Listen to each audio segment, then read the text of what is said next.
जय महाकाल जय महाकाली। शिव महापुराण सृष्टिखंड भाग 2 हिंदी में अर्थ सहित। श्री हरि सृष्टि का रक्षा भार एवं मोक्ष भोग और मोक्ष दान का अधिकार दे भगवान शिव का अंतर्धान होना। परमेश्वर शिव बोले, उत्तम व्रत का पालन करने वाले हरे विष्णु, अब तुम मेरी आज्ञा से सुनो। उनका पालन करने से तुम समस्त लोकों में माननीय पूजनीय बने रहोगे। ब्रह्मा जी के द्वारा रचे गए लोकों में जब कोई दुख और संकट उत्पन्न हो तब उन दुखों का नाश करने के लिए तुम सदा तत्पर रहना। तुम्हारे संपूर्ण दुस्सह कार्यों में तुम्हारी सहायता करूंगा। तुम्हारे जो दूजे अत्यंत उत्कट शत्रु होंगे उन सबको मैं मार गिराऊंगा। तुम नाना प्रकार के अवतार धारण करके लोक में अपनी उत्तम कीर्तिका को विस्तार करना।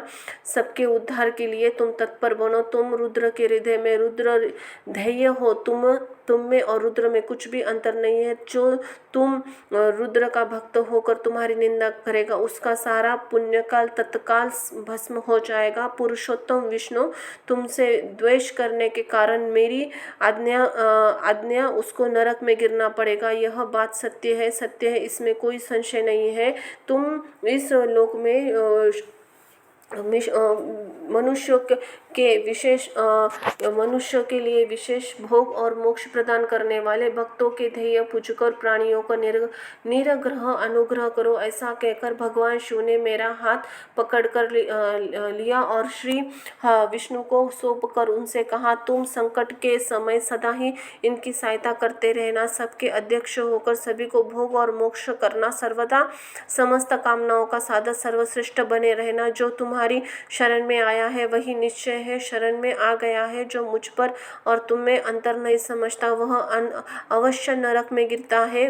ब्रह्मा जी कहते हैं, देवर्षि भगवान शिव का यह वचन सुनकर मेरे साथ भगवान विष्णु ने भी सबको वश में करने वाली विष्णुनाथ को प्रणाम करके मंद स्वर में कहा। श्री विष्णु बोले, करुणा सिंधु जगन्नाथ शंकर, मेरी बात सुनिए। मैं आपकी आज्ञाओं का अधीन रहकर सब कुछ करूँगा। हे स्वामी, जो भक्त होकर आपकी निंदा करे आप उसे नगरवास प्रदान करें। हे नाथ, जो भी भक्त है वो मुझे अत्यंत प्रिय है ऐसा जानता है, उसके लिए मोक्ष भी दुर्लभ नहीं है। श्री हरि का यह कथन सुनकर तुम्हारी सारी उसकी बातों का अनुमोदन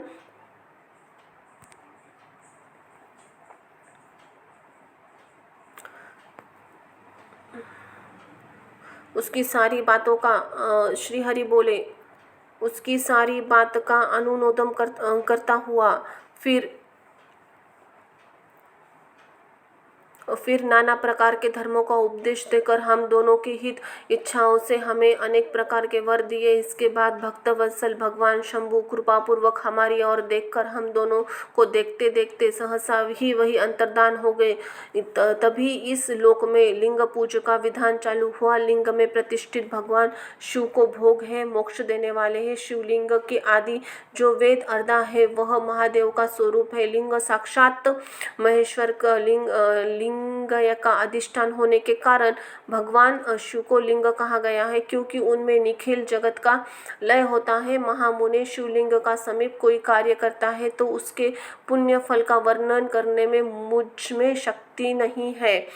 शिव पूजन की विधि तथा उसका फल। ऋषि बोले, व्यास शिष्य महाभाग सूति जी, आपको नमस्कार है। आज आपने शिव की बड़ी अद्भुत परम पावन कथा सुनाई है। दयानिधि ब्रह्मा नारद जी के संवाद के अनुसार आप हमें शिव पूजन की विधि बताइए जिससे भगवान शिव संतुष्ट होते हैं। ब्राह्मण क्षत्रिय क्षेत्र वैश्य और शूद्र सभी को ही पूजा करते हैं। वह पूजन कैसे करना चाहिए? आपके व्यास जी के इस मुख में विषय को इस प्रकार सुनना हो तो हमें बताइए। महर्षि, वह कल्याणप्रद एवं श्रुति सम्मत वचन सुनकर सूत जी ने मुनियों के वचन के अनुसार सब बातें प्रसन्नता पूर्वक बताई। सूत जी बोले, मुनीश्वरों, आपके बहुत अच्छी बात पूछी है, परंतु वह रहस्य की बात है। मैंने इस विषय को जैसा सुना है, जैसी मेरी बुद्धि है उसके अनुसार कुछ आपसे कह रहा हूँ। आप लोग पूछ रहे हैं। पूर्व काल में व्यास जी ने सतकुमार से पूछा, फिर उपमन्यु से सुना था। व्यास जी ने शिव जी के पूजन का भी विषय सुना था। उसे पढ़कर यह सुनकर लोगों ने हितकारी कामना से मुझे पढ़ा दिया। मुझे विषयों की इस विषयों की भगवान श्री कृष्ण ने महिमा उपमन्यु से सुना था। पूर्व काल में ब्रह्मा जी ने नारद जी के विषय में सुना कहा गया था, वही सब इस समय कहूँगा। ब्रह्मा जी ने कहा, नारद, मैं संक्षेप से लिंग पूजन की विधि बता रहा हूँ, सुनो। जैसा जैसा पहले कहा गया है वैसा ही जो भगवान शंकर का सुखमल, निर्मल एवं सनातनी रूप है, उसका उत्तम भक्ति भाव से पूजन करे। इससे समस्त मनोवांछित फलों की प्राप्ति होती है। दरिद्रता, रोग, दुख, शत्रुजनित पीड़ा, ये 4 प्रकार के पाप कष्ट तभी तक रहते हैं जब तक मनुष्य भगवान शिव जी का पूजन नहीं करता। भगवान शिव की पूजा होते ही सारे दुख विलीन हो जाते, समस्त सुखों की प्राप्ति होती है। तत्पश्चात आने पर उपास की मुक्ति होती है। मानव शरीर का आश्रय लेकर मुक्ततया संतान सुखों की कामना करता है। उसको चाहिए ये संपूर्ण 4 कार्यों मनोरथ के साधकों की भगवान महादेव जी की पूजा करे। ब्राह्मण, क्षत्रिय, वैश्य, शूद्र सभी कामनाओं से प्रयोजक का सिद्ध करने के लिए विधि के अनुसार भगवान शंकर की पूजा करे। प्राप्त काल ब्रह्म मुहूर्त में उठकर गुरु तथा शिव का स्मरण करके तीर्थों का चिंतन एवं भगवान विष्णु का ध्यान करे। फिर मेरा, देवताओं, मुनि आदि का स्मरण चिंतन करके स्त्रोत पूर्वक शंकर जी का विधि पूर्वक नाम ले। उसमें ही बाद शैया से उठकर निवास स्थान से दक्षिण दिशा में जाकर मल त्याग करे। फिर मुंह ने एकांत में मलोत्सर्ग करना चाहिए। शुद्ध होने के लिए मैंने सुन रखी है, उसमें आज कहता हूँ। मन को एकाग्र करके सुनो। ब्राह्मण गुदा की शुद्धि के लिए उसमें 5 बार शुद्ध मिट्टी का लेप करे, धोए। 4 बार वैश्य और 3 बार शूद्र, 2 बार विधि पूर्वक गुदा की शुद्धि के लिए उसमें मिट्टी लगाए। लिंग में 1 बार प्रयत्न पूर्वक मिट्टी लगाए। तत्पश्चात बाएं हाथ में 10 बार और दोनों हाथों में 7 बार मिट्टी लगाकर धोए। तात प्रत्येक पैर में 3-3 बार मिट्टी लगाए। फिर हाथों में मिट्टी लगाकर धोए। स्त्रियों के शूद्र की भांति अच्छी तरह से मिट्टी लगाना चाहिए। हाथ पैर धोकर पूर्ववत मिट्टी शुद्ध उसमें, फिर दांत साफ करे। फिर अपने वर्ण के अनुसार मनुष्य को दंतन करे। ब्राह्मण की 12 उंगलियों दंतन करना चाहिए। क्षत्रिय 11, वैश्य 10 उंगल, शूद्र 9 अंकुल की दंतन करनी। यह दंतन मान बताया है।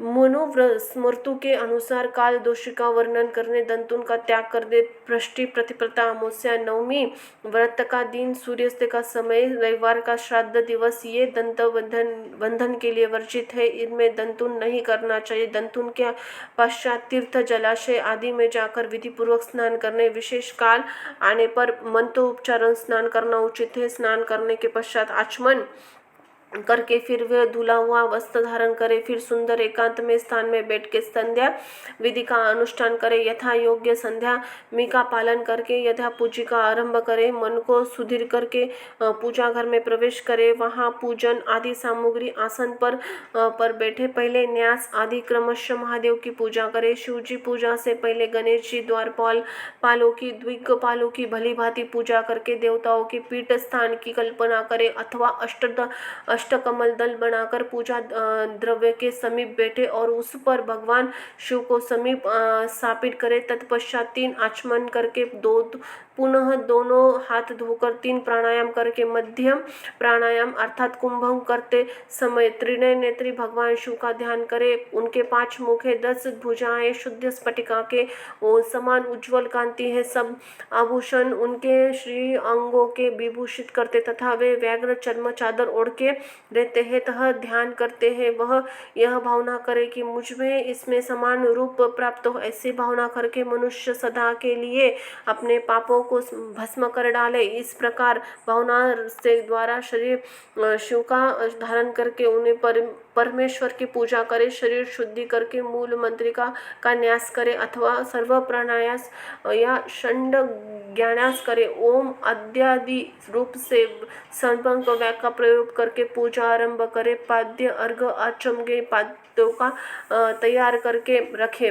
बुद्धिमान पुरुष विधि पूर्वक भिन्न भिन्न प्रकार के 9 कलश स्थापित करे। उन्हें कुशा से रखकर कुशाओं से जल देकर सबके पोषण करे। तत्पश्चात उन पत्रों से शीतल जल डाले। फिर बुद्धिमान पुरुष देखभाल कर प्रणव मंत्र के द्वारा निम्नलिखित द्रव्यों के डाले। खस चंदनों के पात्र में रखे। चमेली फूल, शीत चलनी, कपूर बंडकी तथा जड़ तथा तमाल, इन सबके यथोचित रूप से कूट पीसकर चूर्ण बना ले और आदि आचमयनी पात्र में डाले। इलायची, चंदन, ये सभी पात्रों में डाले। देवादिदेव महादेव पाशग्राम में नंदीश्वर का पूजन करे। गंध धूप बाती दीपों द्वारा शिव जी की पूजा करे। फिर लिंग शुद्धि करके मनुष्य प्रसन्नता पूर्वक मंत्रों सहित के आदि में प्रणव तथा अंत में नमः पद जोड़कर उनके द्वारा इष्ट देव के लिए यथोचित आसन की कल्पना करे। फिर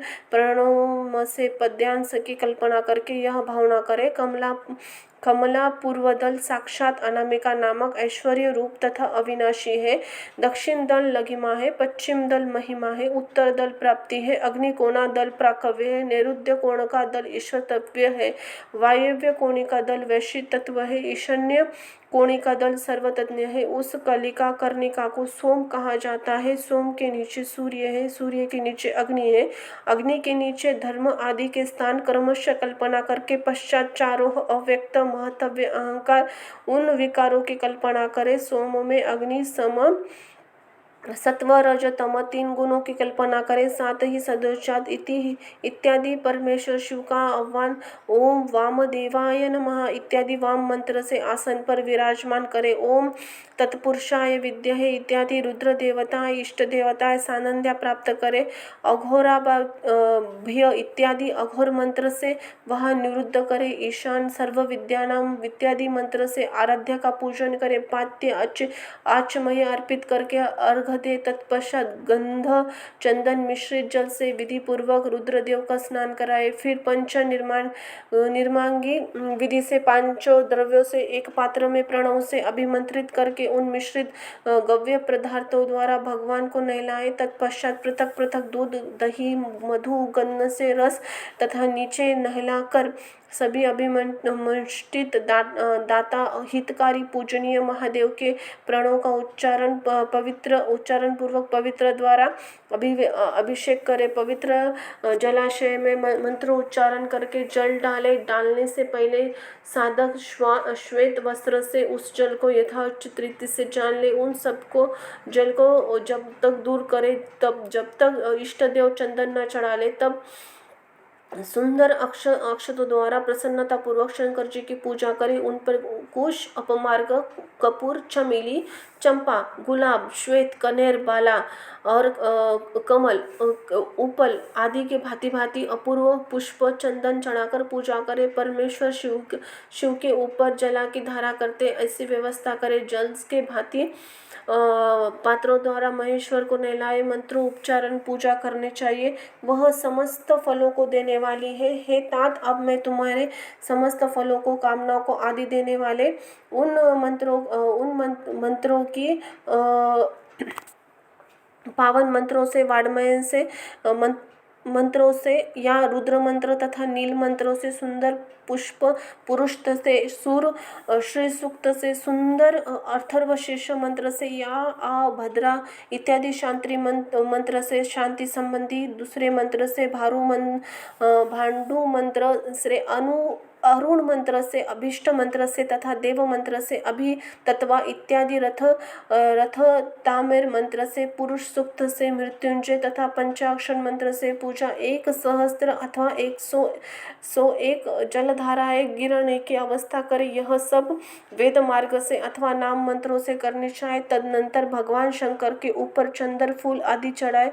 प्रणव मन से मुखवास, तांबुल आदि अर्पित करे। इसके बाद जो स्फटिक माणिक्य समान निर्मल, निष्कमल, अविनाशी, सर्वलोक कारण, सर्वलोक मंगल परम देव है, जो ब्रह्मा, रुद्र, इंद्र, विष्णु आदि देवता सृष्टि में नहीं आते, वेद वेता विद्वानों ने जिन्हें वेद में मणवाणिक अगोचर बताया है, जो आदि मध्य अंतर से रहित तथा समस्त रोगियों के औषध है, जिनकी शिव तत्व के नाम से व्याख्या तथा जो शिवलिंग के रूप में प्रतिष्ठित है, उन भगवान शिव को शिवलिंग के मस्तक ऊपर प्रणव मंत्र के पूजन करे, धूप दीप नैवेद्य सुंदर तांबूल सुरम्य आरती युक्त विधि से पूजन करके तथा अन्य प्रकार के मंत्रों द्वारा पूजन करे। फिर अर्घ देकर भगवान के चरण कमलों से फूल बिखर के साष्टांग प्रणाम करके देवेश्वर शिव की आराधना करे। फिर हाथों में फूल लेकर खड़ा हो जाए और दोनों हाथों में जोड़कर निम्नलिखित मंत्रों से सर्वेश्वर शंकर की आराधना करे। कल्याणकारी शिव में अजन्मा अनाथा जानबूझकर जो जब पूजा सत्कर्म किए हो वे आपकी कृपा से सफल हो। यह प्रसन्नता पूर्वक पढ़कर शिव के ऊपर प्रसन्नता पूर्वक फूल चढ़ाए, स्वास्ति वाचन नाना प्रकार की आशी प्रार्थना करें। फिर शिव के ऊपर मांजन करना चाहिए। मांजन के बाद नमस्कार करके अपराध के लिए क्षमा मांगे।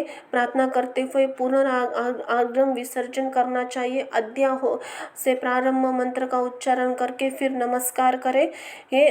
फिर इस प्रकार प्रार्थना करें, प्रत्येक जन्म में भक्ति शिव में भक्ति हो, शिव में भक्ति हो, शिव में भक्ति हो। शिव के सिवा दूसरा कोई भी शरण नहीं देने वाला। महादेव आप मेरे लिए शरणदाता हो। इस प्रार्थना करके संपूर्ण सिद्धियों के दाता देवेश्वर शिव की परिभक्ता द्वारा पूजन करें। विशेषतः गले की आवाज से भगवान को संतुष्ट करें। फिर सर्व परिवार नमस्कार करके अनुपम प्रास्तिक का अनुभव करते हुए समस्त लौकिक सुखपूर्वक करता है। जो इस शिव भक्ति पारायण प्रतिदिन पूजा करता है उसे अवश्य ही पग पग पर सर्व प्रकार की सिद्धि प्राप्त होती है। वह उत्तम वक्ता है तथा मनोवांछित फल की निश्चय प्राप्ति होती है। रोग दुख और दूसरों के निमित्त होने वाला उद्वेग, कुटिलता तथा विष आदि के रूप में जो कष्ट उपस्थित होता है उसी कल्याणकारी परम शिव अवश्य ही नष्ट कर देते हैं। उसका उपासक कल्याण होता है। भगवान शंकर के उपास से उससे अवश्य सद्गुणों की वृद्धि होती है। ठीक उसी तरह जैसे शुक्ल पक्ष में चंद्रमा बढ़ते रहते हैं। मुनि श्रेष्ठ नारद, इस प्रकार मैंने शिव की पूजा करता विधान बताया। अब तुम क्या सुनना चाहते हो? कौन सा प्रश्न पूछने वाले हो? भगवान शिव की श्रेष्ठता तथा उनके पूजन की अनिवार्य आवश्यकता का प्रतिपादन। नारद जी बोले, ब्राह्मण प्रजापति आप धन्य हैं, आप धन्य हैं, क्योंकि आपकी बुद्धि भगवान शिव में लगी है। इस प्रकार सब विषय का सम्यक प्रकार के विस्तार पूर्वक वर्णन कीजिए।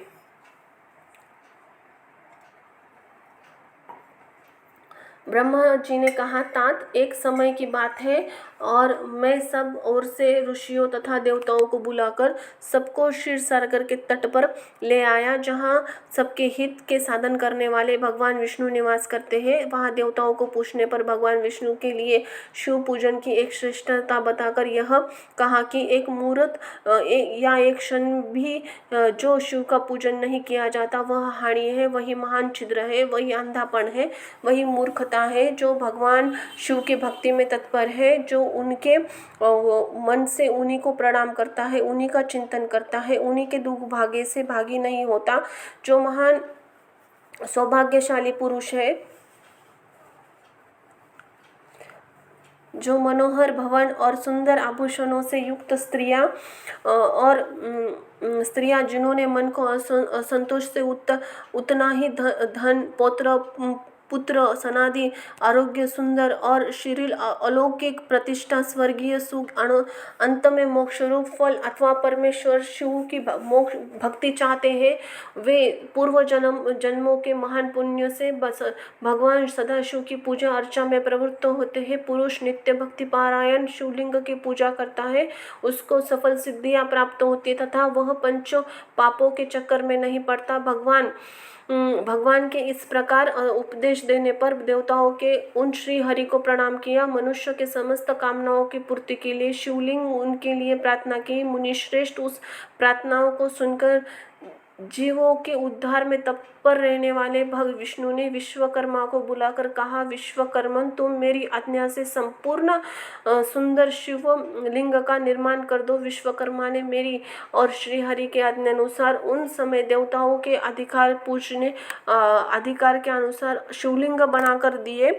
मुनि श्रेष्ठ नारद और किसी देवताओं को कौन कौन सा शिवलिंग प्राप्त हुआ, इसका वर्णन आज मैं कर रहा हूँ, उसे सुनो। इस पद्य राग मणि के बने हुए शिवलिंग और कुबेर सुवर्णमय लिंग की पूजा करते हैं। धर्म पीतमणि पुष्प पुखराज बनी हुई लिंग की तथा वरुण श्यामवर्णे शिवलिंग की पूजा करते हैं। भगवान विष्णु इंद्र नील तथा ब्रह्मा हेमलय लिंग की पूजा करते हैं। मुने विश्व देवगण चांदी के शिवलिंग की, वासुगण पीतल की बने हुए लिंग की पूजा करते। अश्विन कुमार पार्थिव लिंग की पूजा, लक्ष्मी देव स्फटिक लिंग की, आदिगण ताम्र लिंग की, राजा सोमदेव मोती के बने हुए लिंग की तथा अग्नि वज्र और लिंग की उपासना करते हैं। श्रेष्ठ ब्राह्मण उनकी पत्नियां मट्टी के बने हुए शिवलिंग की, मायासुर चंदन निर्मित लिंग की, नागगण मूंगे के बने हुए शिवलिंग का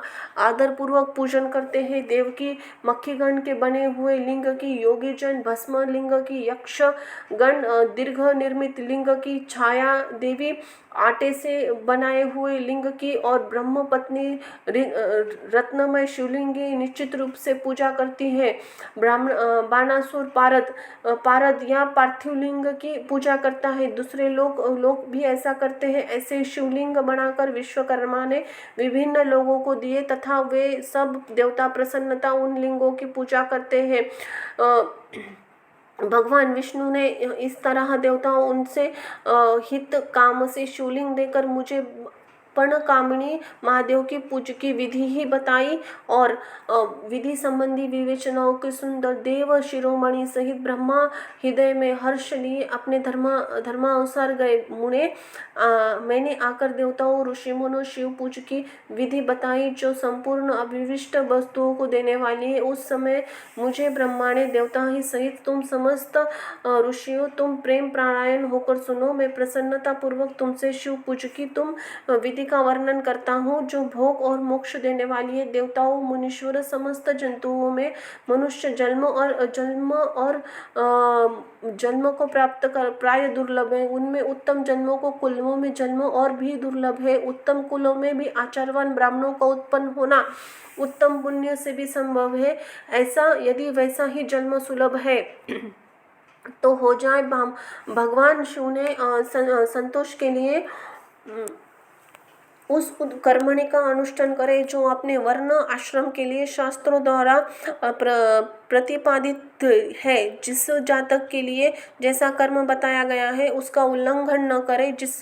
जितनी संपत्ति हो उसके अनुसार दान करे। कर्ममय सहस्त्र यज्ञों से तपोवन बढ़कर है। सहस्त्र तपयोनों से जब यज्ञ का महत्व अधिक है। ध्यान यज्ञ से बढ़कर कोई वस्तु नहीं। ध्यान इनका साधन है क्योंकि योगी ध्यान के द्वारा इष्ट देव समर शिव का साक्षात्कार करता है। ध्यान यज्ञ में तत्पर रहने वाले उपास कर्म के लिए भगवान शिव सदा ही सहनीत है। जो विज्ञानमय से संपन्न है उनके पुरुषों के द्वारा शुद्ध चित्त के लिए प्रायश्चित्त आदि आवश्यकता नहीं है। मनुष्य जबकि ज्ञान आदि प्राप्ति न हो तब तक विश्वास दिलाने के लिए कर्म से ही भगवान शिव की आराधना करें। जगत में लोगों में ऐसे एक परमात्मा रूपों से अभिव्यक्त हो रहा है। एकमात्र भगवान सूर्य स्थान में रहकर जलाशय आदि विभिन्न वस्तुओं अनेक से देखते हैं। देवताओं संसार में जो सत असत वस्तु देखी आपने सुनी जाती है वह सब परब्रह्म शिव स्वरूप है ऐसा समझो। जब तक तत्वज्ञान न हो जाए तब तक प्रतिमा की पूजा होना आवश्यक है। ज्ञान में अभाव भी जो प्रतिमा पूजना अवहेलना करता है उसका पतन निश्चित है। इसलिए ब्राह्मणों यह बात सुनो। अपनी जातक के लिए जो कर्म बताया गया है प्रयत्न पूर्वक उसका पालन करना चाहिए। जहाँ तहाँ यथायथ भक्ति हो उस आराध्य देव का पूजन आदि अवश्य करना चाहिए क्योंकि पूजन दान आदि के बिना पातक दूर नहीं होते। जैसे मैले कपड़ों में रंग अच्छा नहीं चढ़ता है किंतु उसे धोकर अच्छा किया जा सकता है उस पर सब रंग अच्छे चढ़ते हैं। उसी प्रकार देवताओं की भली भांति पूजा से विधि त्रिवत शरीर त्रिपुया पूर्णतया हो जाता है, उस पर ज्ञान का रंग चढ़ता है, तभी विज्ञान का प्राकट्य पैदा होता है। जब विज्ञान हो जाता है तब भेदभाव की निवृत्ति हो जाती है। भेद की संपूर्णतया निवृत्ति हो जाने पर सुख दुख दूर हो जाता है। दुख दूर रहित होने से शिवरूप हो जाता है। मनुष्य जब तक गृहस्थ आश्रम में रहे तब 5 देवों का, उनमें से श्रेष्ठ भगवान शंकर की प्रतिमाओं का उत्तम प्रेम प्रकारे साथ पूजन करे अथवा जो सबके एकमात्र मूल है, भगवान शंकर की पूजा सबसे बढ़कर है, क्योंकि मूल के सींचे जाने पर शाखा स्थानीय संपूर्ण देवता स्वतः तृप्त हो जाते हैं। अंत ही जो संपूर्ण मनोवांछित फल को पाना चाहता है वह अभिष्ट सिद्धि के लिए समस्त प्राणियों में हितकर रहकर लोक कल्याणकारी भगवान शंकर का पूजन करे। शिव पूजन की सर्वोत्तम विधि का वर्णन ब्रह्मा जी कहते हैं। अब मैं पूजा की सर्वोत्तम विधि बता रहा हूँ जो समस्त अभिष्ट सुखों को प्रदान करने वाली। देवताओं तथा ऋषियों, तुम ध्यान लगाकर सुनो। उपासकों को चाहिए ब्रह्म मुहूर्त में शयन से उठकर जगदम्बा पार्वती सहित भगवान शिव का स्मरण करे तथा हाथ जोड़कर मस्तक झुकाकर भक्तिपूर्वक प्रार्थना करे। देवेश्वर उठिए उठिए, मेरे हृदय में मंदिर में शयन करने वाले देवता उठिए। उमाकांत उठिए, ब्रह्मांड में सबका मंगल कीजिए। मैं धर्म को नहीं जानता किंतु मेरी उसमें प्रवृत्ति नहीं है। मैं अधर्म को जानता हूँ परंतु उसमें दूर नहीं होना चाहता। महादेव, आप मेरे हृदय में स्थित होकर मुझे जैसी प्रेरणा देती है वैसा ही मैं करता हूँ। इस प्रकार भक्ति पूर्वक कहकर गुरुदेव की चरण पादु इस प्रकार भक्ति पूर्वक कहकर गुरुदेव की चरण पादुका में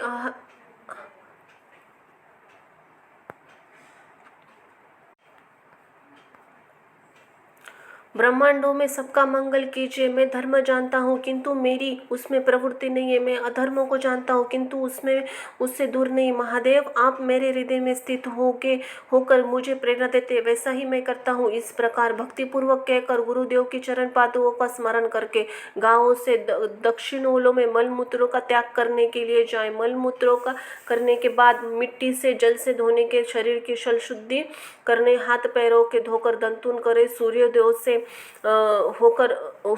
से होने के दंतुन करने, मुंह को 16 बार जल की अंजलियों से धोए। देवताओं तथा ऋषियों, पृष्टि, प्रतिपदा, अमावस्या और नवमी तथा रविवार के दिन शिव भक्तों को यज्ञ पूर्वक दंतुनों को त्याग कर देना चाहिए। अवकाश में अनुसार नदी में जाकर आकाश में घर में भली भांति स्नान करे। मनुष्य देल काल के विरुद्ध स्नान नहीं करना चाहिए। रविवार, श्राद्ध, संक्रांति, ग्रहण, महादान, तीर्थ, उपवास दिवस अथवा अस्वच्छ प्राप्त होने पर मनुष्य गर्म जल से स्नान न करे। शिव भक्त मनुष्य तीर्थ आदि में प्रवाह सम्मुख होकर स्नान करे। जो नहाने से पहले तेल लगाना चाहिए उसे विधिवत निषिद्ध दिनों का विचार करके तेल भयांग करके करना चाहिए। जो प्रतिदिन नियम पूर्वक तेल लगाता है उसके लिए किसी भी दिन तेल भंगे दूषित नहीं होता। जो तेल इससे किसी भी दिन दूषित नहीं होता। सरसों के तेल ग्रहणों को छोड़कर दूसरे दिन भी दूषित नहीं होता। इस तरह देश काल का विचार करके विधि पूर्वक स्नान करें। स्नान करके अपने मुख को अथवा पूर्व की ओर रखना चाहिए। उवाष्ट वस्त्र का उपयोग न करें। शुद्ध वस्त्रों के इष्ट देव के स्मरण पूर्वक स्नान करें। जिस वस्त्र को दूसरे ने धारण किया हो अथवा दूसरे की पहने की वस्तु तथा स्वयं रात में धारण किया हो वह वस्त्र उवाष्टि कहलाता है। उसमें तभी स्नान किया जा सकता है जब उसको धो लिया हो। उसके पश्चात देवताओं, ऋषियों, पितरों का तृप्ति देने वाला स्नान गान तर्पण करना चाहिए। उसके बाद धुला हुआ वस्त्र पहने आचमन करे। द्विमजो तदनंतर गोबर आदि से लोप स्वच्छ किए हुए शुद्ध स्थान में जाकर सुंदर आसन आदि की व्यवस्था करे। वहाँ विशिष्ट काष्ठ बना हुआ तथा पूरा फैला हुआ विचित्र होना चाहिए। ऐसे संपुष्ट अभिविष्ट तथा फलों को देने वाला उसके ऊपर बिछान लेने के लिए यथा योग्य मृग चर्म ग्रहण करे। शुद्ध बुद्धि वाला पुरुष उस आसन पर ग्रहण भस्म करके त्रिपुंड लगाए। त्रिपुंड से जप तप दान आदि सफल होता है। भस्म तथा त्रिपुंडा से जल आदि बताया गया है। त्रिपुंड करके मनुष्य रुद्राक्ष धारण करे, अपने नित्य कर्म का संपादन करे, शिव की आराधना करे, तत्पश्चात 3 बार मंत्रोच्चारण आचमन करे, फिर शिव जी की पूजा करने अन्न जल रखे। दूसरी कोई भी जो आवश्यक वस्तु हो उसे यथावश्यक जुटाकर अपने पास रखे।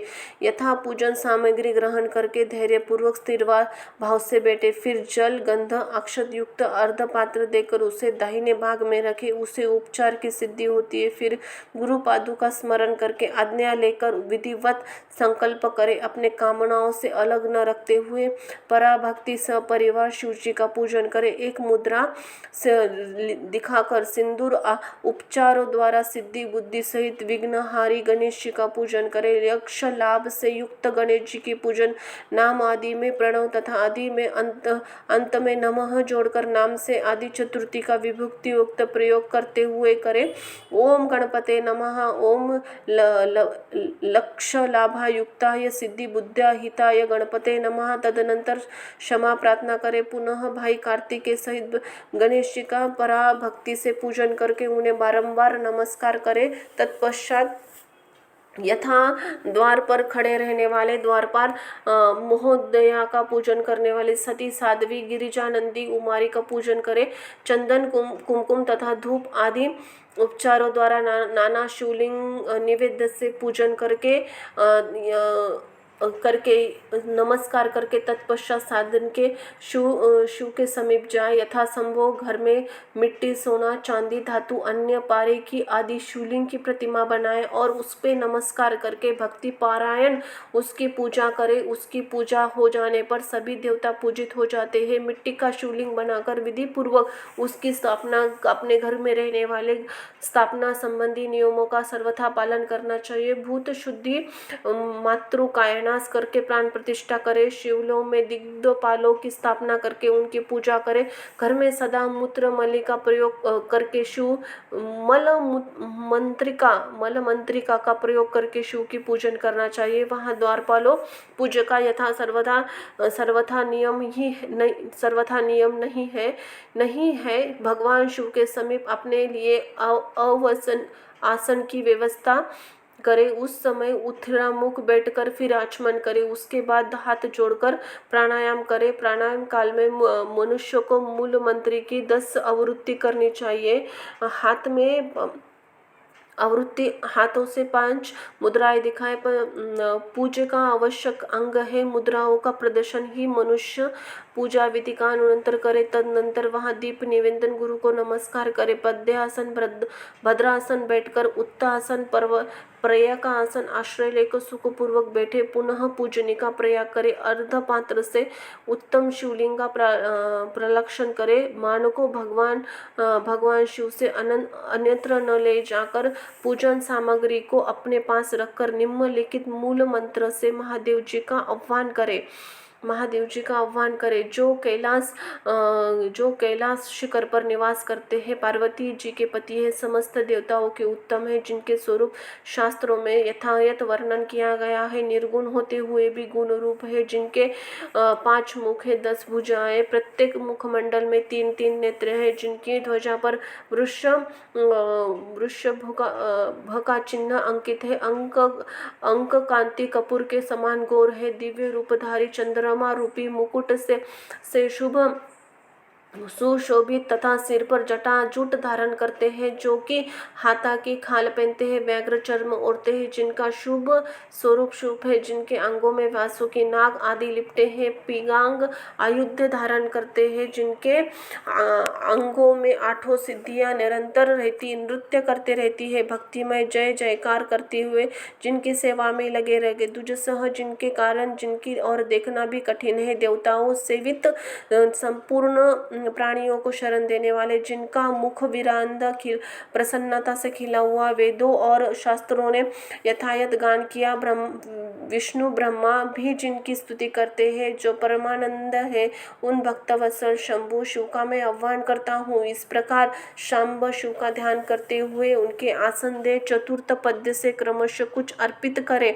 यतः सांब सदाशिव नमः आसन समर्पयामि इत्यादि आसनामि पश्चात भगवान शंभु को पाद्य अर्घ्य दे। फिर परमात्मा शंभु को आचमन कराकर पंचामृत संबंधी देवियों द्वारा प्रसन्नता पूर्वक शंकर को स्नान कराए वेद मंत्रों से तथा संबंधित चतुर्थ यक्त नामों पर पादों का उच्चारण करके भक्ति पूर्वक यथा योग्य समस्त भगवान को अर्पित करे।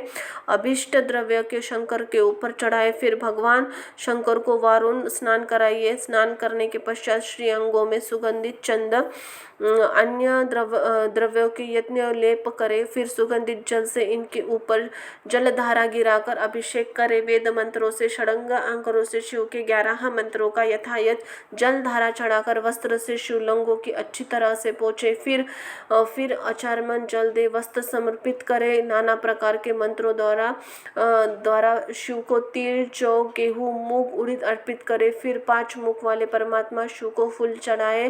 प्रत्येक ध्यान के अनुसार यथाचित अभिलाषा करके कमल शतपत्र शंख मुख कुश पुष्प धतुर मंदार द्रोण पुष्प गुमा तुलसी दल तथा बेलपत्र चढ़ाकर पराशक्ति भी के साथ ही भक्त वत्सल भगवान शंकर की पूजा करें। अनन्य सब वस्तुओं का अभाव होने पर शिव को केवल बेलपत्र ही अर्पित करें।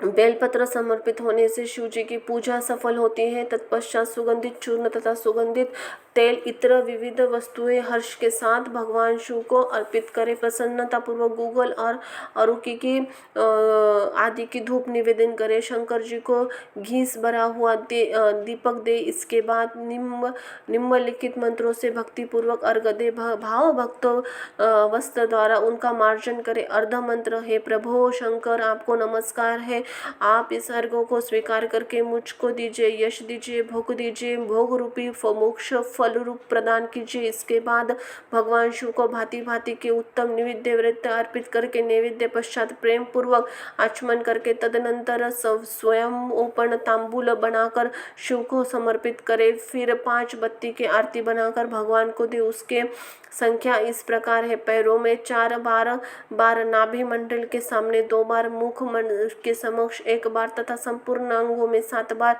आरती दिखाए। तत्पश्चात नाना प्रकार के स्तोत्र द्वारा प्रेम पूर्वक भगवान वृषभ ध्वज की स्तुति करे। तदनंतर धीरे धीरे शिव की परिक्रमा करे। परिक्रमा के बाद भक्त पुरुष साष्टांग प्रणाम करे। निम्नलिखित मंत्रों से भक्ति पूर्वक पुष्पांजलि दे। शंकर मैं आज्ञा से या जान बूझकर जो पूजन आदि किया है वह आपकी कृपा से सफल हो। मूड मैं तो आपका हूँ, मेरे प्राण सदा आपके में लगे हुए हैं, मेरा चित्त आप के में ही चिंतन में लगा चिंतन करता है। हे देवेश्वर प्रभु, आप ही परिवार सहित अपने स्थानों को पधारे। हे नाथ, आपका पूजन समय हो, पुनः ही आप सादर प्रणाम करें। इस प्रकार भक्तवत्सल शंकर की बारंबार प्रार्थना करते हुए उनका विसर्जन करें। उस जल को हृदय में लगाइए और मस्तक पर धारण करें। ऋषियों, इस तरह मैंने शिव पूजन की सारी विधि बताई है जो भोग और मोक्ष देने वाली है। अब क्या सुनना चाहते हो?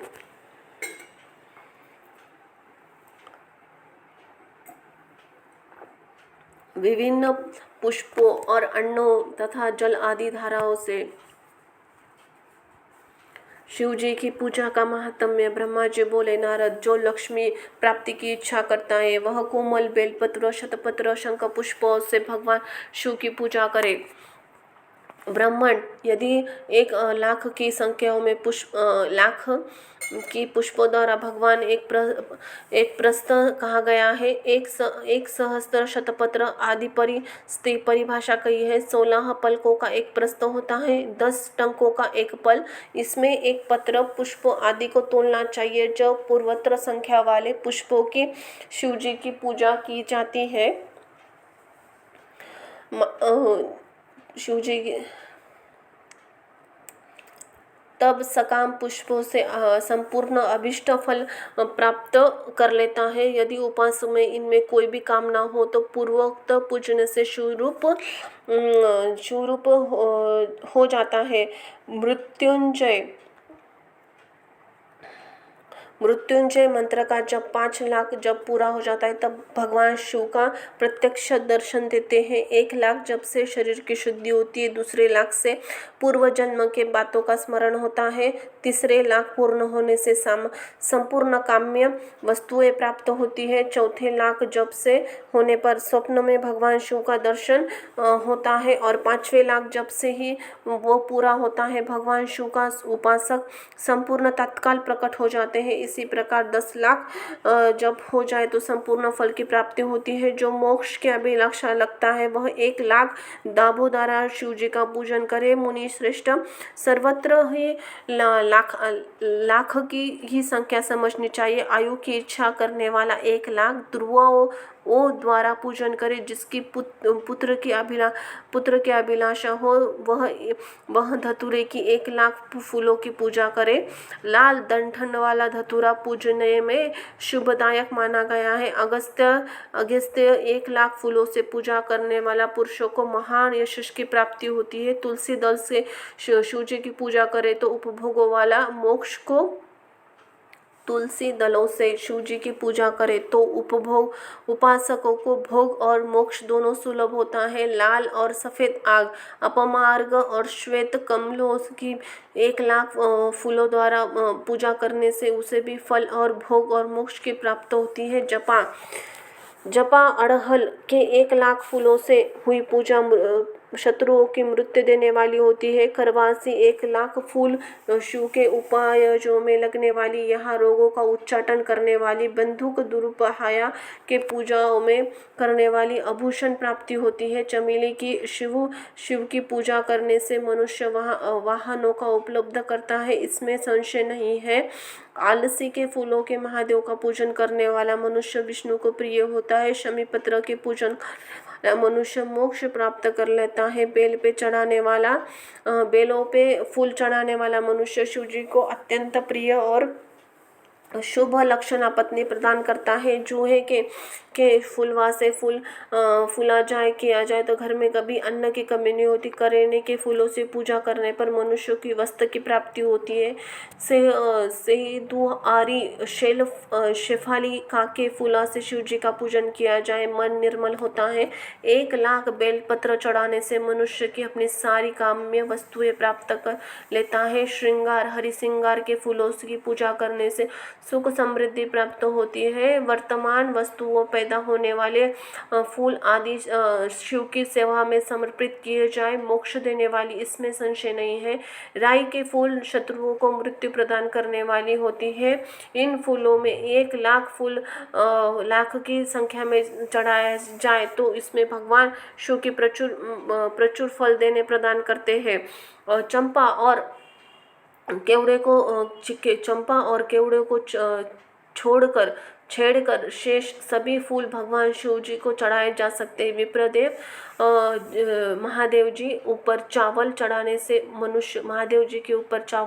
से मनुष्य को लक्ष्मी बढ़ती है। चावल अखंडित होने चाहिए, इन्हें उत्तम भक्तिभाव शिव जी के ऊपर चढ़ाना चाहिए। रुद्र प्रधान मंत्र से पूजा करके शिव जी के ऊपर सुंदर वस्त्र चढ़ाए, उसी के ऊपर चावल रखकर समर्पित करे तो उत्तम है। भगवान शंकर के ऊपर गंध पुष्प आदि के साथ श्रीफल चढ़ाकर निवेदन करे तो पूजा का पूरा फल प्राप्त होता है। वहाँ शिव के समीप 12 ब्राह्मण का भोजन कराए, इससे मंत्र पूर्वक सांग लक्ष्य पूजा संपन्न होती है। जहाँ 100 मंत्र जपने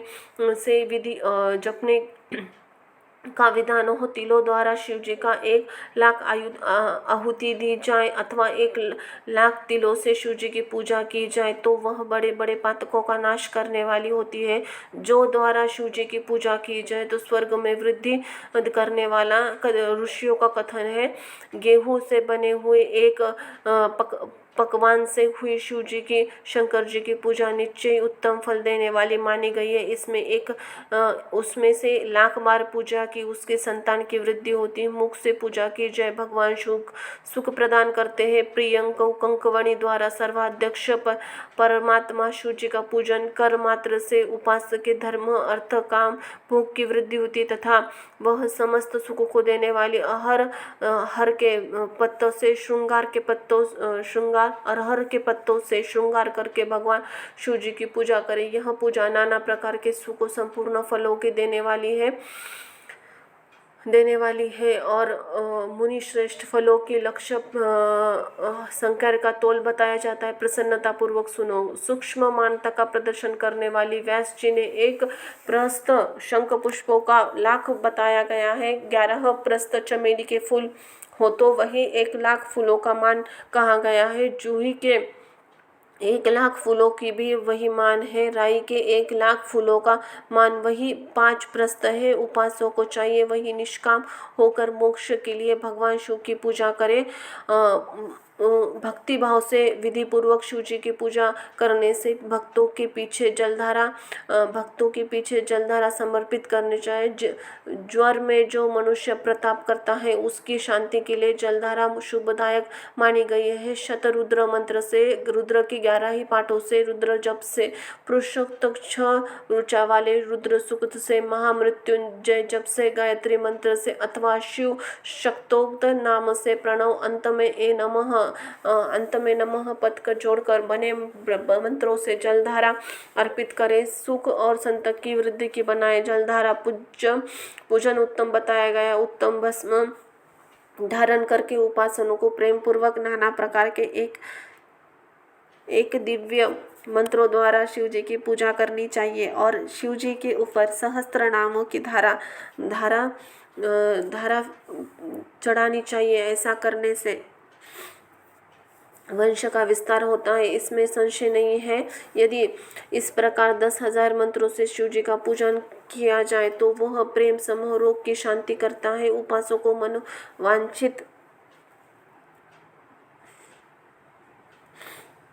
को मनोवांछित फल की प्राप्ति होती है। कोई नपुंसकता प्राप्त हो जाए तो वह घी से शिव जी को भली भांति पूजा करे तो ब्राह्मणों को भोजन कराए। साथ ही उसके लिए मुनीश्वरों को प्राज्य प्राप्त वक्त का विधान किया। यदि बुद्धि जड़ हो जाए तो उसी अवस्था में पूजक को शर्क मिश्रित दुग्ध धरी धारा चढ़ाए। ऐसा करने पर उसके बृहस्पति के समान बुद्धि युक्त हो जाती है। जब तक 10,000 मंत्रों का जाप पूरा न हो जाए तब तक दूध धारा द्वारा भगवान शिव का पूजन रखना चाहिए। जब तक मन में अकारण उच्चाटन होने लगे, उच्चट हो जाए, कहीं प्रेम न रहे, दुख बढ़ जाए, अपने घर में सदा ही कलह बने रहे, तब पूर्वांतक रूप से दूध की धारा चढ़ाने से सारा दुख नष्ट हो जाता है। सुवासित तेल से पूजा करने से भोगा वृद्धि होती है। यदि मधु से शिव जी की पूजा की जाए तो राज यक्ष्म का रोग दूर हो जाता है। यदि शिव जी पर ईख के रस की धारा चढ़ाई जाए तो वह संपूर्ण आनंदी करने वाली होती है। गंगा जल की धारा तो भोग और मोक्ष देने वाली। ये सब जो धारा बताई गई है इन सबको मृत्युंजय मंत्र से चढ़ाना चाहिए। उसमें भी उस मंत्र का विधिवत 10,000 जाप करना चाहिए। 11 ब्राह्मणों का भोजन भी कराना चाहिए। सृष्टि का वर्णन। तदनंतर नारद जी ने पूछने पर ब्रह्मा जी बोले, मुने हमें पूर्वोक्त आदेश देकर तब तक महादेव जी तो अंतर्धान हो गए और तब मैंने आज्ञा का पालन करके ध्यान मग्न कर्तव्यों का विचार करने लगा। उस समय भगवान शंकर को नमस्कार करके श्री हरि से न्याय पाकर परमानंद प्राप्त हो गए। मैंने सृष्टि करने का निश्चय किया। तात भगवान विष्णु वहाँ सदाशिव को प्रणाम करके मुझसे अवश्य उपदेश तत्काल अदृश्य हो गए। ब्रह्मांड से जाकर भगवान शिव की कृपा प्राप्त करने के वैकुंठ धाम में जाकर पहुँचे, जहाँ सदा वही रहने लगे। मैंने सृष्टि की इच्छा से शिव और विष्णु का स्मरण करके पहले रचे हुए जल में अपने अंजलि अंगुली डालकर उसके ऊपर ऊपर की ओर उछाला। इससे वह एक अंड प्रकट हुआ जो 24 तत्वों का समूह कहा जाता है। विप्रवर, वह विराट आकार वाला अंड जो रूप था, उसके चेतना न देखकर मुझे बड़ा हर्ष हुआ। मैं अनंत कठोर तप करने लगा। 12 वर्षों तक भगवान विष्णु के चिंतन में लगा रहा था। तो वह समय पूर्ण होने पर भगवान श्री हरि प्रकट हुए। बड़े प्रेम से मेरे अंगों को स्पर्श करते हुए प्रसन्नता पूर्वक बोले। श्री विष्णु बोले, ब्राह्मण वर मांगो, मैं प्रसन्न हूँ, तुम्हारे लिए कुछ अधेय नहीं है। भगवान शिव की कृपा से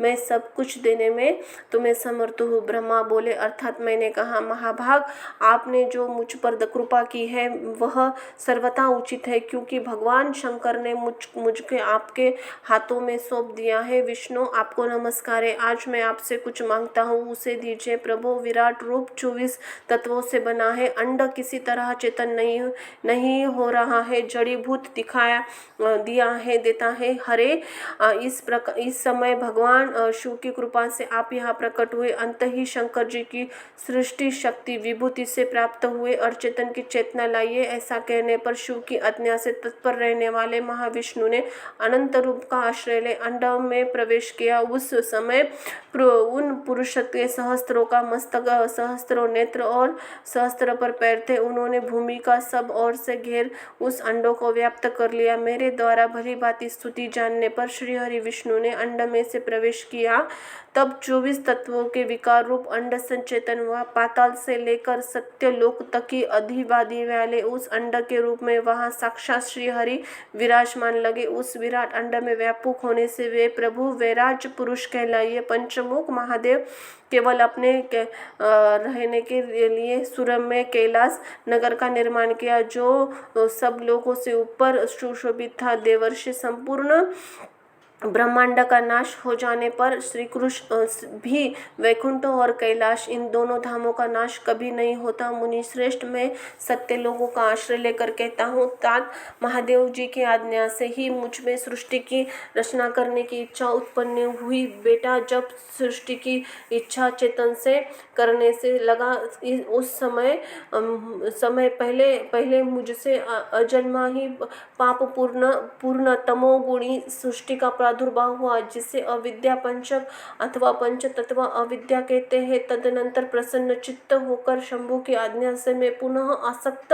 भाव से सृष्टि का चिंतन करने लगा। तद मेरे समय पर द्वारा स्थानवर सद्य वृक्ष अनादि सृष्टि प्रकट हुई, जिसे स्वर्ग कहते हैं। यह पहला स्वर्ग है। उसे देखकर आपने लिए पुरुषार्थ का साधन नहीं किया। यह जानकर सृष्टि इच्छा वाले मुझे ब्रह्मा से दूसरा स्वर्ग प्रकट हुआ, जो दुखा से भरा हुआ है। उसका नाम त्रिवर्य स्रोता है। वह सर्ग पुरुषार्थ सनादि शक्ति से रहित जान ले। मैं पुनः सृष्टि का चिंतन करने से लगा, तब मुझे शीघ्र ही तीसरे सात्विक संसर्ग का प्रादुर्भाव हुआ, जिसे उधर्व श्रोता कहते हैं। यह देव सर्ग से नाम से विख्यात हुआ। देव सर्ग सत्यवादी तथा अत्यंत सुखदायी है। उसे पुरुष साधन की एवं रुचि अधिकार से रहित मानकर मैंने अनन्य सर्ग से अपनी श्री शिविका चिंतन आरंभ किया। तब भगवान शंकर की आज्ञा से एक रजोगुणी सृष्टि का प्रादुर्भाव हुआ, जिसे अवार्त स्त्रोता कहा गया है। सर्ग के प्राणी मनुष्य है, जो पुरुष से साधक के उच्च अधिकारी है। तदनंतर महादेव जी ने ज्ञान से भूत आदि की सृष्टि की है। इस प्रकार मैंने 5 तरह की विकृत सृष्टि का वर्णन किया है। इसके सिवा 3 प्राकृत गर्ग कहे गए हैं। मुझे ब्राह्मण के सानिध्य से प्रकृति से प्रकट हुए हैं। इनमें महानतका का सर्ग है। दूसरा सूक्ष्म भूतों अर्थात तमन्नाओं का सर्ग है। तीसरा विकारिस सर्ग कहलाता है।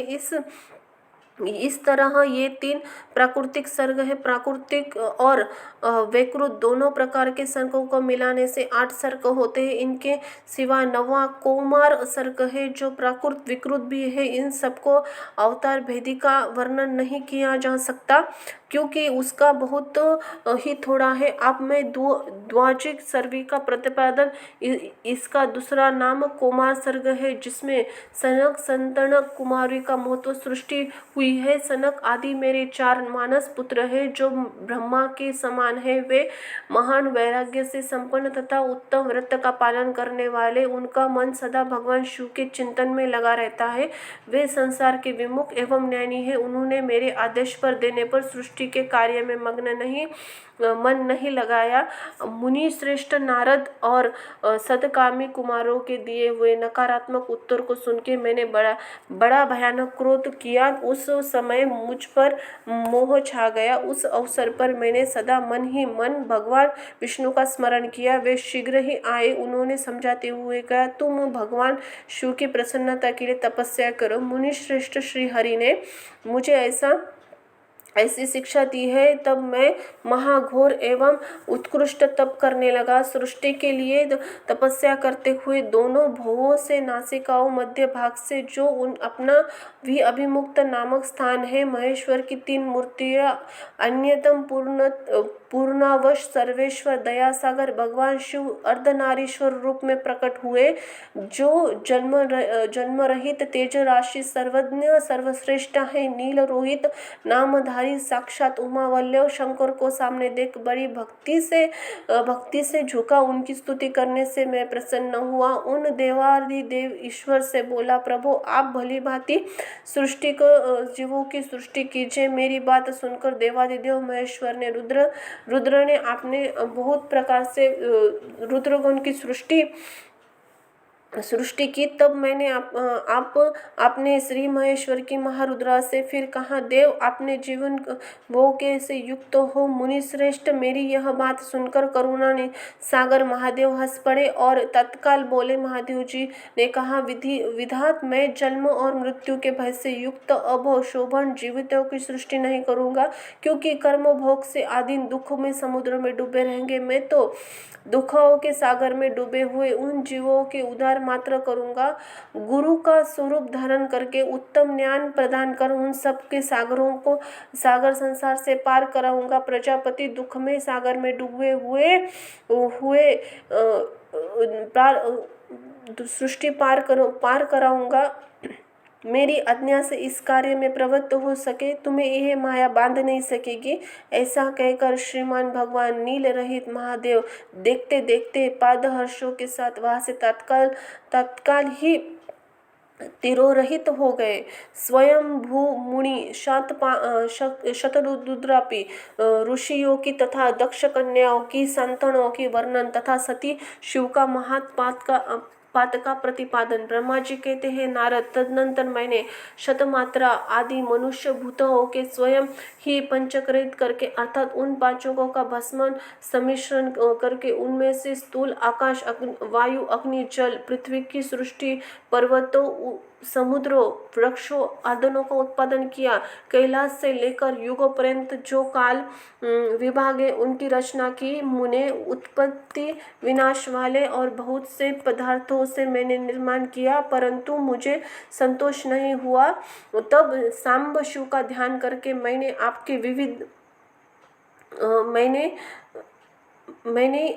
आपके आज्ञा से मानव रूप धारण करके साधनों की प्रेरणा से साधन में लग गए। इसके बाद मैं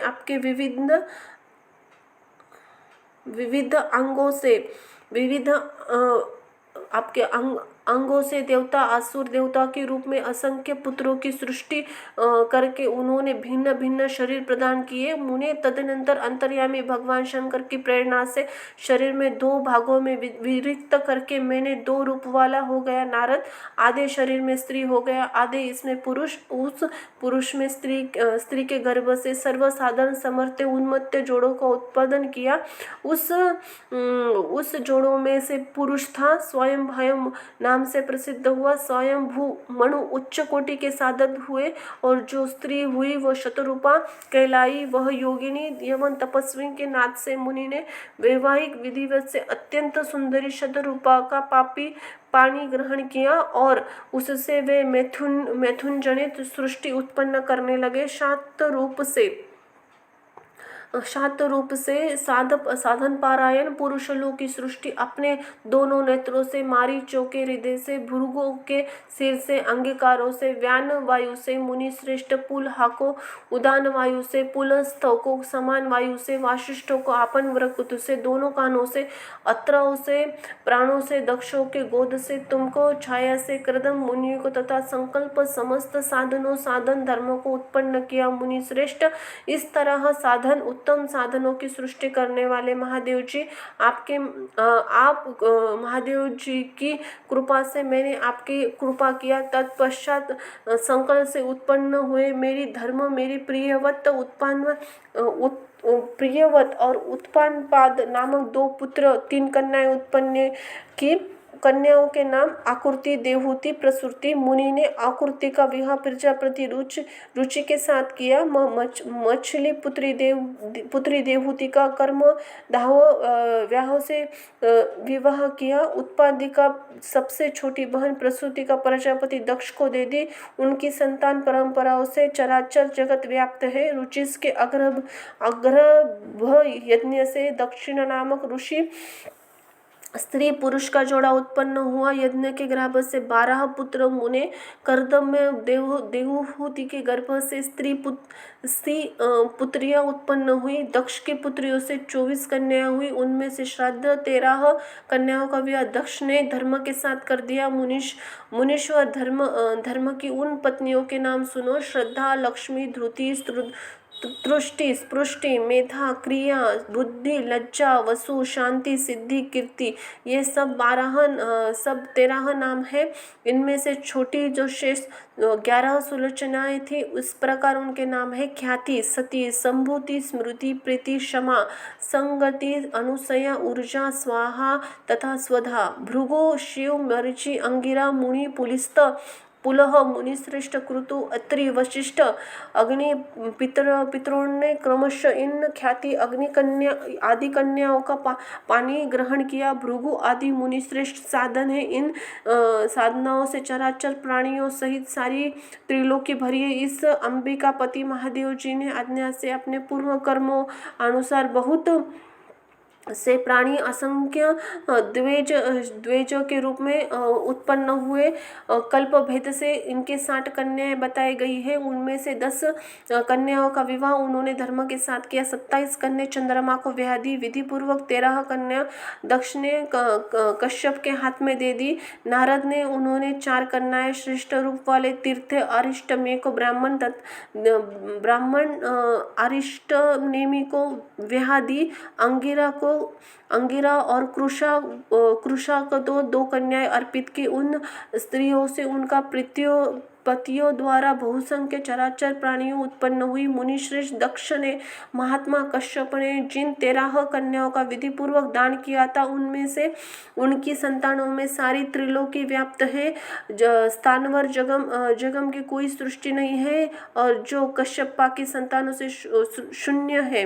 देवता, ऋषि, दैत्य, वृक्ष, पक्षी, पर्वत तथा तृण, लता आदि कश्यपालियों से पैदा है। इस प्रकार दक्ष कन्याओं संतानों से चराचर जगत व्याप्त है। पाताल लोक से सत्य लोक पर समस्त ब्रह्मांड का निश्चय ही संतानों से सदा भरा रहता है, कभी खाली नहीं होता। इस तरह भगवान शंकर की आज्ञा से ब्रह्मा ने भली भांति सृष्टि की। पूर्व काल में व्यापिक शंभु ने जिन्हें तपस्या के लिए प्रकट किए गए तथा रुद्रदेव ने त्रिशूल के अग्र भाग पर रखकर सदा जिनकी से रक्षा की, वे ही सदा सती देवी लोकहित का कार्य संपादित करके लिए दक्ष से प्रकट हुई थी।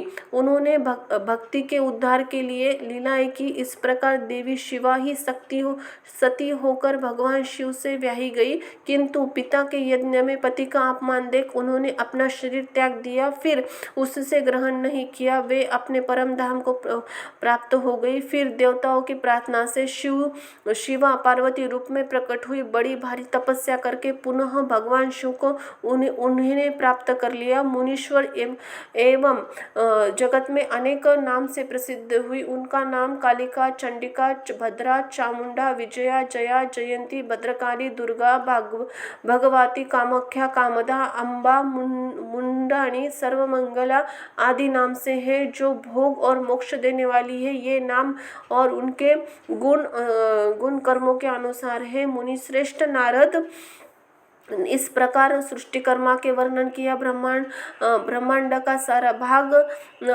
भगवान शिव की आज्ञा से रच डाला। भगवान शिव को परम ब्रह्मा कहा गया है। मैं विष्णु तथा रुद्र 3 देवता भेद गुणों से बताए गए हैं। मनोरम शिवलोक में शिवोच्छादित शिवोत्थान करते हैं। भगवान शिव स्वतंत्र परमात्मा और निर्गुण सर्वगुण है।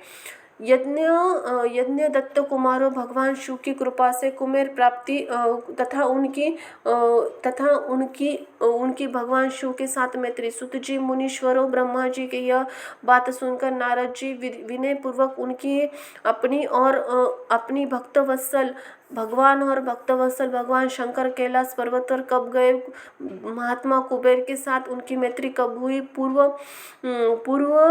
पूर्ण मंगल विग्रह महादेव जी ने क्या किया, कहाँ किया, ये सब मुझे बताइए। इसे सुन के लिए मैंने आप मन में बड़ा बड़ा कौतूहल है। ब्रह्मा जी ने कहा, नारद सुनो, चंद्रमौली भगवान शंकर जी का चित्र का वर्णन करता हूँ। वे कैसे कैलाश पर्वत पर गए, कुबेर के साथ उनकी मैत्री किस प्रकार हुई, यह सब सुनाता हूँ। कपिल्य नगर में यज्ञदत्त नाम से प्रसिद्ध ब्राह्मण रहते थे, जो बड़े सदाचारी थे। उनके एक पुत्र हुआ जिनका नाम गुणनिधि था। वह बड़ा भारी दुराचारी और जुआरी था। पिता ने उस पुत्र को त्याग दिया। वह घर से निकल गया। कई दिनों तक भूखा भटकता था। वह एक नैवेद्य चुराने के लिए शिव मंदिर में गया। वहां उसने अपने वस्त्रों को जलाकर उजाला किया। वहां मानो उसको द्वारा भगवान शिव के लिए दीपदान किया गया। तत्पश्चात वह चोरी में पकड़ा गया। उसे प्राणदंड मिला। वह कुकर्मों के कारण यमदूतों को बांधा गया। इतने में भगवान शंकर ने पार्षद वहां पहुंचे। उन्होंने उसके बंधन से छुड़ा दिया। शिवगणों के संगों से उसका हृदय शुद्ध हो गया। उन्होंने तत्कालीन शिवलोक में चला गया। वहां सारे दिव्य गणों का उपभोग तथा उमा महेश्वर का सेवा कलिंगराज अदार्मिका पुत्र हुआ। वहाँ उसका नाम दम था। वह निरंतर भगवान शिव की सेवा में लगा था। बालक होने पर वह दूसरे बालकों के साथ शिव भजन किया करता था। वह क्रमशः युवा अवस्था में प्राप्त हुआ। पितारों के परलोक गमने पर पश्चात राज सिंहासन पर बैठा। राजा दमबंडी प्रसन्नता पूर्वक सब शिव धर्मों को प्रचार करने लगा। भूपाल दमन और दूसरों के लिए सर्वथा कठिन था। ब्राह्मण समस्त शिवलों में दीपदान करने वाला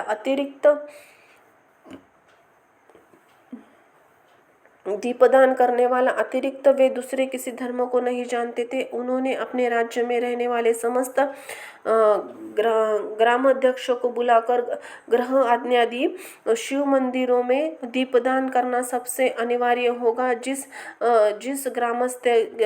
ग्रामाध्यक्ष गांव के पास जितने भी शिवालय हो, वहां बिना कोई विचार किए बिना सदा दीप जलना चाहिए। आजीवन इस धर्म का पालन करने का कारण राजा दम ने बहुत ही धर्म संपत्ति का संचय कर लिया।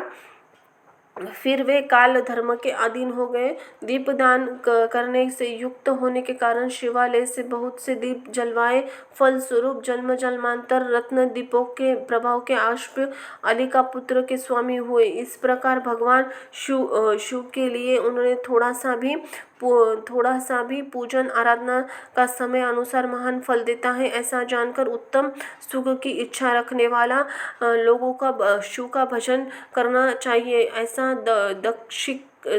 दाक्षिणात्य पुत्र का जो सदा प्रकार के अधीरचार्य में रजा करता था, देव योग समय शिवालय में धन चुरा के लेके गया।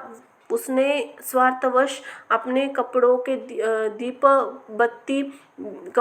दीप बत्ती बनाकर उसके प्रकाश से शिवलिंग को ऊपर का अंधेरा दूर किया। उस सत्कर्म का फल स्वरूप वह कालिंग का देश का राजा हुआ। धर्मों ने उसका अनुराग किया हो। फिर दीप का वासना उदय होने से शिवलिंग में दीप जलाकर उसने द्वापाल का पद पा लिया। मुनीश्वर देखो तो सही, कहाँ उसका कर्म और कहाँ द्विपाल की पदवी, जिसका फल मानव धर्म प्राणी इस समय यहाँ भोग कर रहा है। तात यह तो उसके शिव के संतुष्ट होने की बात कही है। एकाग्रचित्त होकर यह सुनो किस प्रकार सातक उसके भगवान शिव के साथ मित्रता हो गई और प्रसन्नता तुम वर्णन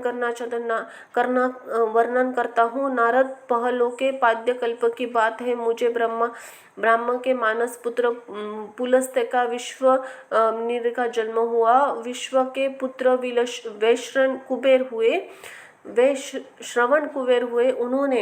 उन्होंने पूर्व काल में अत्यंत उग्र तपस्या द्वारा त्रिनेत्रधारी महादेव की आराधना करके विश्वकर्मा की बनाई हुई इस अवली का पूरी उपभोग किया। अब वह कल्पत व्यतीत हो गए। मेघवाहन कल्प आरंभ हुआ। उस समय यज्ञदत्त का पुत्र जो प्रकाश का दान करने वाला था, कुबेर के रूप अत्यंत दुस्सह तपस्या करने लगा। दीपदान मात्र से मिलने वाली शिव भक्ति के प्रभाव को जानकर शिव की चित्र प्रवेशिका काशीपुर में गया और उसने चित्तरूप रत्नमय प्रदीप से 11 रुद्रों के उपबोधित करके अनन्य भक्ति को संबंधित हो गए। तन्मयता पूर्वक शिव को ध्यान में लगा निश्चल भाव से बैठ गया। जो शिवलोक की एकांत का महान है, तब से अग्निरूप बढ़ता हुआ काम क्रोध ही महाविघ्न रूप पातका से आगा से शून्य है। प्राण निरोधी रूप ही वायु शून्य स्नानमय निश्चल भाव से प्रकाशित है। निर्मल दृष्टि के कारण रूप से भी निर्मल है तथा सदा रूप पुष्पों से जिसकी पूजा की गई है। ऐसे लिंग की प्रतिष्ठा करने वहाँ तपस्या में लगे रहा जब तक उसे शरीर में अस्थि और चर्म मात्र अवशिष्ट नहीं रह गए।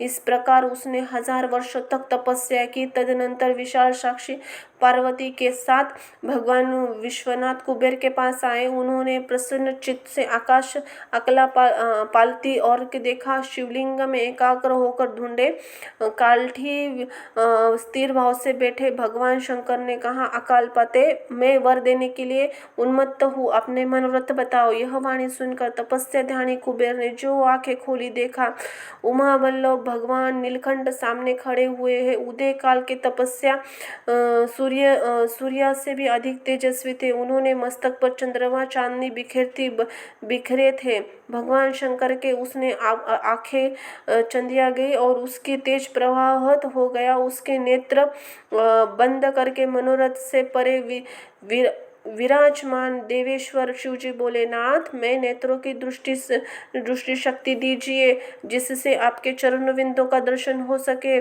स्वामीन, आपका दर्शन हो सके, यही मेरा सबसे बड़ा वर है। इस दूसरे वर से क्या प्रयोजन? चंद्रशेखर, आपको नमस्कार है। कुबेर की यह बात सुनकर देवादिदेव उमापति ने हथेली से उनको स्पर्श किया करके उन्होंने देखने शक्ति प्रदान की। शक्ति दृष्टि मिल जाने पर यज्ञ दत्त से उस पुत्र ने आंखें फाड़ कर पहले उमा की ओर देखने का आरंभ किया। वह मन में सोचने लगा, भगवान के शंकर के समय सर्वांग सुंदरी कौन है?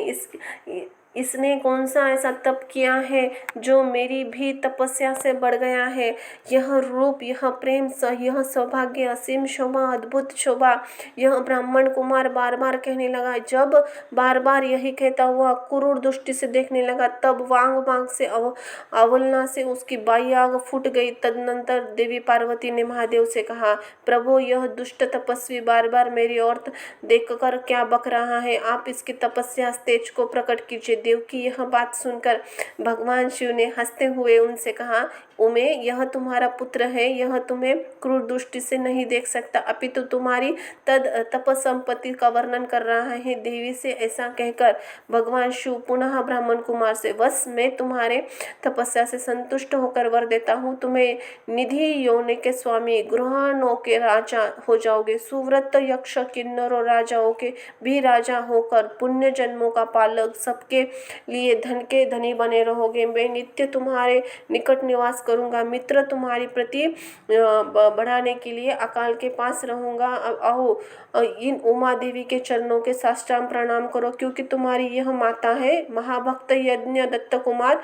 तुम अत्यंत प्रसन्न चित्त इनके चरणों में गिर जाओ। ब्रह्मा जी के साथ कहते ही इस प्रकार वर देकर फिर कहा, देवेश्वरी इस प्रकार कृपा करो, तपस्विनी यह तुम्हारा पुत्र है। भाग्यवान शंकर का कथन सुनकर जगदम्बा पार्वती ने प्रसन्न चित्त होकर यज्ञदत्त कुमार से कहा, बस तुम्हारी शिव से सदा निर्मल भक्ति बने रहे। तुम्हारी बाईं आंख फूटी गई, इसलिए एक पिंगल नेत्र से ही युक्त हो। महादेव जी ने जो वर दिया है वे सब उसी रूप से तुम सुलभित हो। बेटा, तुम्हारे रूप से प्रति ही ईशा करने के कारण तुम कुबेर नाम से प्रसिद्ध होंगे। इस प्रकार कुबेर को वर देकर भगवान महेश्वर पार्वती देव के साथ महेश्वर धाम के चले गए। तब इस कुबेर ने भगवान शंकर की मैत्री प्राप्त की। अवधपुरी के पास कैलाश पर्वत है, वह भगवान शंकर का निवास हो गया। भगवान शंकर के निवास कैलाश पर्वत पर गमन और तथा सृष्टि खंड का उपसंहार। ब्रह्मा जी कहते हैं, नारद सुने, मुने कुबेर के तपोल बल से भगवान शंकर जिस प्रकार पर्वत श्रेष्ठ कैलाश पर्वत पर शुभ आगमन हो गया, वह प्रसंग सुनो। कुबेर ने वर देने वाले विश्वेश्वर शिव ने उन्हें निधि पावित होने वाला वर देकर उन्होंने अपने उत्तम स्थान को चले गए। तब उन्होंने मन ही मन विचार किया, ब्रह्मा जी के ललाट से जिनका दुर्प्रभाव हुआ है तथा मैं प्रलय काल संभालते वे रुद्र मेरे पूर्ण रूप स्वरूप है, उनके रूप में गृह का के निवास स्थान कैलाश पर्वत को जाऊंगा। उन्होंने रूप कुबेर का मित्र बनाकर उसी पर्वत पर विलास पूर्वक रहूंगा, बड़ा भारी तप करूंगा। शिव की इस इच्छा का एक चिंतन करके उसी रुद्रदेव ने कैलाश जिनका लिए उत्सुक डमरू बजाया। डमरू की वह ध्वनि जो उत्साह बढ़ाने वाली थी, तीनों लोक में व्याप्त हो गई। उसका विचित्र एवं शब्द गंभीर शब्द अहनाती गति से युक्त था, अर्थात सुनने वालों अपने लिए प्रेरणा दे रहा था। उस ध्वनि को सुनकर तथा श्री विष्णु, सभी देवता, ऋषि, मूर्तिमान, अगण्य और सृष्टि सिद्ध देने वाला पहुँचे। देवता, असुर सब लोग बड़े उत्साहित भरकर वहाँ आए। भगवान शिव के समस्त पादार्श सर्वलोक वंदित महापाप गणपाल जहाँ भी गए थे वहाँ से आ गए। इतना कहकर ब्रह्मा जी वहाँ आए। तदनंतर गुरु का नाम पूर्वलेख वृत्तांत परिचय दिया। इस प्रकार कहना आरंभ किया, वहाँ असंख्य महाबली वाले गणपाल पधारे। वे सब सहस्त्र भुजाधारे युक्त थे, मस्तक पर जटाओं का मुकुट धारण करते हुए चंद्र चुंड नीलकंठ त्रिलोचन थे। हार कुंडल केयूर तथा मुकुट आदि से अलंकृत थे और मेरे श्री विष्णु इंद्र का समान पालन तेजस्वी हाथ, तेजस्वी जान पड़ते, अनिमा और आठों सिद्धियों से घिरे थे तथा करोड़ों सूर्यों के समान उद्वेलित हो रहे थे। उसी समय भगवान शिव ने विश्वकर्मा को उसी प्रकार निवास स्थान बनाने की आज्ञा दी। अनेक भक्तों ने साथ दूसरे रहने के लिए यथा योग्य आवास करने का आदेश दिया। तब विश्वकर्मा ने भगवान शिव शंकर की आज्ञा के अनुसार उस पर्वत पर जाकर शीघ्र ही नाना प्रकार के ग्रहों की रचना की। फिर श्रीहरि की प्रार्थना से कुबेर के अनुग्रह करने पर भगवान शिव सनानंद कैलाश पर्वत पर गए। उत्तम मुहूर्त के स्थान में प्रवेश करने की भक्त वत्सल परमेश्वर शिव ने सबको प्रेमानंद के स्नात किया। इसके बाद आनंद नंद से हुए श्री विष्णु ने समस्त देवताओं, मुनियों, सिद्धेश्वर ने शिव का प्रसन्नता पूर्वक अभिषेक किया। हाथ में नाना नाना प्रकार की भेंट लेकर क्रमशः उनका पूजन किया। सबके साथ उत्साह बढ़ाने वाली आरती उतारी। मुनि उसी समय आकाश से पुष्पी हुई जो मंगल सूचक थी। सबकी और जय जयकार नमस्कार शब्द गूंजने लगे। महान उत्सव हुआ था जो सबके सुख को बढ़ाने वाला था। उस समय सिंहासन पर बैठकर श्री विष्णु सभी देवताओं यथोचित सेवाओं का बार बार ग्रहण करते हुए भगवान बड़ी शोभा पा रहे थे। देवता आदि सब लोगों ने प्रिय वचनों के द्वारा लोक कल्याणकारी भगवान शंकर के पृथक पृथक स्तवन किया। सर्वेश्वर प्रभु ने प्रसन्न चित्तवत वह सत्वन सुनकर सबको प्रसन्नता पूर्वक मनोवांछित वर एवं अविष्ट वस्तुएं प्रदान की। मुने तदनंतर श्री विष्णु ने तथा मैं एक अन्य सब देवताओं मुनि मनोवांछित वस्तु पाकर आनंदित हो भगवान शिव की आज्ञा से अपने अपने धाम को चले गए। कुबेर शिव की आज्ञा से प्रसन्नता पूर्वक अपने ही स्थान को गए। फिर वे भगवान शंभु के सर्वत्र स्वतंत्र है योग पारायण एवं ध्यान तत्पर पर्वत पर कैलाश पर रहने लगे। कुछ ताल कर बिना पत्नी के ही बिताकर परमेश्वर ने शिव ने दक्ष कन्या सती को पति रूप में प्राप्त किया। देवर्षि फिर वे महेश्वर दक्ष कुमारी सती के साथ विहार करने लगे। लोकाचार पारायण और सुख का अनुभव करने लगे। मुनीश्वर इस प्रकार मैंने तुमसे लोक विचार का पारायण करने लगे। फिर इस ही कुछ काल बिना पत्नी के बिताकर परमेश्वर शिव ने दक्ष कन्या सती को पति रूप में प्राप्त किया। देवर्षि फिर महेश्वर दक्ष कुमारी सती के साथ विहार करने लगे। लोकपाचारायण सुख का अनुभव करने लगे। मुनीश्वर इस प्रकार रुद्र रूप का अवतरण वर्णन किया है। साथ ही कैलाश पर आगमन और कुबेर के साथ मित्रिका का भी प्रसंग सुनाया है। कैलाश अंतर्गत होने वाली उनकी ज्ञानवर्धिनी लीलाओं का भी वर्णन किया है। यह लोक परलोक में सदा संपूर्ण मनोवांछित फलों को देने वाली जो एकाग्र चित्र कथाओं को सुनता पड़ता है वह इस लोक में भोग पाकर परलोक में मोक्ष प्राप्त कर लेता है। रुद्र संहिता सृष्टि खंड संपूर्ण।